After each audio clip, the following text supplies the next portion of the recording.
সেনা টেস্টের আগে যারা বলেছিল যে শুভমান গিল ইন্ডিয়ান টেস্ট টিমে জায়গা রিজার্ভ করে না, শুভমান গিল নাকি কোটার প্লেয়ার, সেনা টেস্টে শুভমান গিলের চেয়ে নাকি ভুবনেশ্বর কুমারের রেকর্ড ভালো, তারা কোথায় সবাই? তাদের প্রতি আমার রইল বুক ভরা সমবেদনা।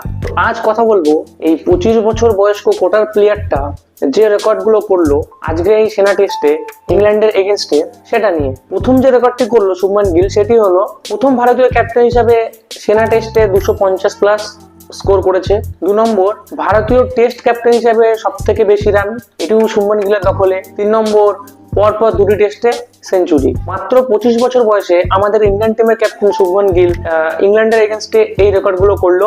শুভমান গিলের জন্য আমি একটা লাইনই বলবো, দায়িত্ব ও চাপের মুখে কেউ ভেঙে যায়, আবার কেউ নিজের বেস্টটা বের করে আনে। তো নিঃসন্দেহে শুভমান গিল হলো দ্বিতীয়টা।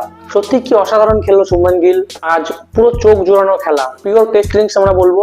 এবং আমি তো বলবো one of the best test innings of Indian tennis cricket history. 269 run করেছে, 387টি বল খেলেছে, যার মধ্যে রয়েছে 30টা 4 এবং 3টি 6। তো আমরা বলতেই পারি একটা পিওর টেস্ট ইনিংস, একটা অসাধারণ ইনিংস আমরা দেখলাম। এবার আসি ফার্স্ট ইনিংস শেষে ইংল্যান্ড ও ইন্ডিয়ার স্কোর। তো ফার্স্ট ইনিংস শেষে ইন্ডিয়ার স্কোর 587 রানে ইন্ডিয়া অল আউট হয়ে গেছে, যার মধ্যে রয়েছে যশস্বী জয়সওয়ালের 87 রান, শুভমান গিলের 269, রবীন্দ্র জাদেজার 89। তো আমরা দেখতেই পাচ্ছি রবীন্দ্র জাদেজা 11 রানের জন্য এবং যশস্বী জয়সওয়াল 13 রানের জন্য তারা তাদের সেঞ্চুরি মিস করেছে। তো তারাও অসাধারণ খেলেছে, সেঞ্চুরিটা করলে আরো বেশি ভালো লাগতো। তো আশা করছি সেকেন্ড ইনিংসে হবে। সো ব্যাটিং পারফরমেন্স আমাদের ইন্ডিয়ান টিমের ঠিকই আছে, যদিও কোহলিকে মিস করছি। কোহলি টেস্ট মানেই কোহলি ছাড়া ইন্ডিয়ান ক্রিকেট টেস্ট ভাবাই যায় না, একটা আলাদাই অরা বিরাট কোহলির টেস্ট ক্রিকেটে। তাও কিছু করার নেই, যেহেতু রিটায়ারমেন্ট নিয়ে নিয়েছে। তো আশা করছি টেস্টে আমরা জিতবো। ব্যাটিংরা যথেষ্ট ভালো পারফরমেন্স করেছে। এবার বোলিং ইউনিট নিয়ে কথা বলবো আমাদের ইন্ডিয়ান টিমের। যদিও এই টেস্টে বুমরা নেই, তাই মনটা প্রথম দিন থেকে খারাপ ছিল। একটাই মাত্র বোলার যার উপর আমরা ভরসা করতে পারি যে না এই উইকেট নেবে, জেতাবে ম্যাচ, তো তাকেও রেস্ট দিয়েছে। তো তারপরের থেকেই টেনশনে ছিলাম যে কে উইকেট নেবে। কিন্তু আজকে ফার্স্ট ইনিংসে যখন ফার্স্ট ইনিংস এসে ইংল্যান্ড ব্যাট করতে নামলো, তখন মোহাম্মদ সিরাজ এবং সাথে আকাশদীপ, স্পেশালি আমি আকাশদীপের কথা বলবো।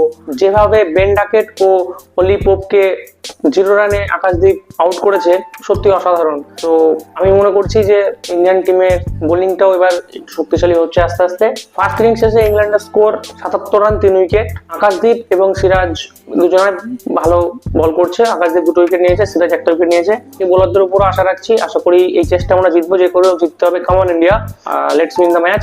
সো আমি সকলে ভালো খেলেছে। আমি একটা কথাই বলবো, ইন্ডিয়ান ক্রিকেটের future is in safe hand. কালকে 3:30 বাজলেই টিভির সামনে বসে পড়বো। তো তোমরা সকলকেও বলছি অবশ্যই দেখো। টেস্ট ক্রিকেটের উপরে কোনো ক্রিকেটে খেলা নেই, আমার তো ফেভারিট টেস্ট খেলা, কারণ টেস্ট ক্রিকেটে প্রচুর টুইস্ট, টার্ন এবং রোমাঞ্চ রয়েছে, যেগুলো টি20 বা ওডিআইতে নেই। তো 3:30 বাজলেই সবাই টিভির সামনে বসে পড়ো এবং আমাদের ইন্ডিয়ান টিমকে সাপোর্ট করো, যে করে হোক ইন্ডিয়াকে জেতাতেই হবে এই ম্যাচটি। তো যারা আমার চ্যানেলে নতুন তাদেরকে বলবো অবশ্যই চ্যানেলটি সাবস্ক্রাইব করো, ফলো করো। যদি ভিডিওটি ভালো লেগে থাকে তাহলে অবশ্যই লাইক কমেন্ট করে দিও। দেখা হচ্ছে পরবর্তী ভিডিওতে। Take care.